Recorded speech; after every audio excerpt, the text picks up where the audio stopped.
Mama saya bukan orang yang seperti itu. Dia sangat amat sayang sama semua keluarganya dia, keluarga besarnya. Enrico Wenry Rizky Tambunan, atau yang akrab disapa Rico, mengunggah video klarifikasi di media sosial.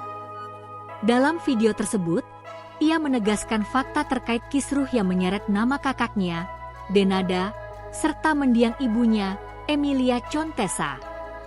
Rico membantah keras tudingan soal penelantaran anak, termasuk narasi yang menempatkan Ressa semasa kecil di gudang saat bekerja sebagai sopir ibunya. Ia menilai narasi tersebut merugikan reputasi keluarganya dan mendiang ibunya. Namun, kuasa hukum Ressa menilai klarifikasi Enrico tidak sesuai fakta.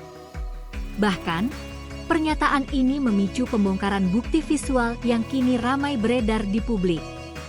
Perselisihan ini menunjukkan bagaimana isu keluarga yang lama tetap menjadi sorotan media dan publik. Enrico sendiri bukan sosok baru di mata publik, meski jarang tampil di layar kaca. Ia merupakan putra bungsu dari pasangan almarhum Rio Tambunan dan Emilia Contessa, serta adik kandung Denada. Berbeda dengan kakaknya yang berkarir di dunia hiburan, Enrico menekuni jalur profesional di sektor keuangan dan transformasi digital, terutama di Australia. Lulusan Curtin University of Technology dan Magister Administrasi Bisnis dari Charles Sturt University ini memiliki karir internasional yang gemilang. Ia pernah memimpin berbagai proyek strategis di Commonwealth Bank Sydney, PT Bank Commonwealth, hingga Bendigo and Adelaide Bank, sebelum kini menjabat sebagai Managing Consultant PMO di Mastercard Australia, mengelola portofolio senilai jutaan dolar. Dengan rekam jejak profesional dan keberanian dalam membela keluarga, Enrico Tambunan kini menjadi sorotan publik bukan hanya sebagai adik Denada, tetapi juga sebagai profesional berprestasi di kancah global. Hal yang lain lagi misalnya masalah katanya disuruh tinggal di gudang. Kalau saya boleh jelaskan sama teman-teman bahwa mama saya itu memiliki sebidang lahan begitu, dan rumahnya di satu sisi, lalu di sisi lahan yang satu lagi pada waktu itu diminta oleh orang yang paling ibu saya cintai, yaitu mamahnya dia, jadi nenek saya, untuk membangun paviliun-paviliun di lahan sebelah. Jadi paviliun itu size-nya, bentuknya itu sesuai dengan permintaan dari nenek saya. Jadi memang saya katakan memang tidak terlalu mewah, tidak terlalu besar, tetapi bukan juga gudang.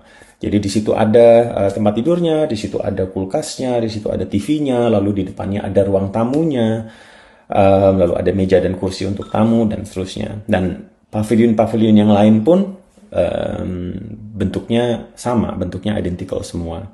Nah, disitulah juga tempat salah satu pavilion itu ditempati oleh Ressa juga. Pada waktu dia, yang saya dengar katanya dia entah dimarahi atau ada mungkin sesuatu yang lebih parah dari itu, sehingga dia tidak mau lagi tinggal di rumahnya sebelumnya, lalu dia mau tinggal di pavilion itu. Dan tentunya mama saya sebagai orang yang sangat-sangat mencintai keluarganya pasti boleh dong. Jadi kalau kita bicara secara jujur gitu ya, bisa kelihatan sekali kok kalau mama saya itu sangat amat menyayangi semua anggota keluarga besar kami, baik ya keluarga besar dari Pak Hasan Ali, tapi juga terutama dari Bu Susiani juga, termasuk juga Ressa gitu. Jadi dia itu orang yang selalu memikirkan keluarganya. Kalau dia misalnya jalan-jalan ke luar negeri itu, atau ke tempat saya atau kemana gitu ya, nama Ressa dan ada beberapa nama lain dalam keluarga besar kami itu adalah salah satu orang yang selalu dikasih, pasti harus ada belanja untuk Ressa, belanjain juga untuk si Anu dan si Anu. Udah, itu pokoknya 3 orang itu adalah kesayangannya mama saya gitu. Download Tribun X sekarang, menghadirkan lokal menjadi Indonesia.